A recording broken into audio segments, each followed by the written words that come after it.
Είμαστε στο City 106,1 και βλέπουμε την παράδοση, παρακαλώ πολύ, βλέπουμε την παράδοση ενός τιμημένου κασκολίου.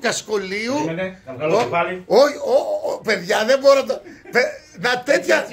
Για πάμε. Λοιπόν, ορίστε. Εκεί που έχω ταξιδέψει εγώ και ο ΠΑΟΚ μαζί με τον Παναθηναϊκό, έτσι να τα λέμε. Μαζί.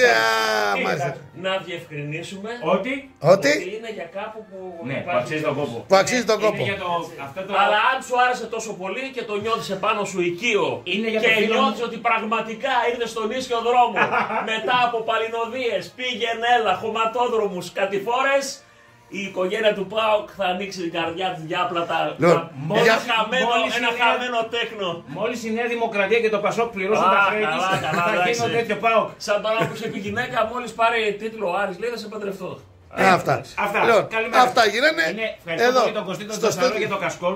Είναι και το φιλαράκι με το Σίμω. Γιατί ο Σίμος ήθελε πάντα ένα κασκόλ το οποίο το ήθελε τον Τζατσαρό. Μάλιστα. Δεν τον ακούει γιατί πηγαίνει στο σχολείο, αλλά είναι μια ιδιαίτερη περίπτωση. Είναι μια ιδιαίτερη περίπτωση. Εντάξει, Αυτά.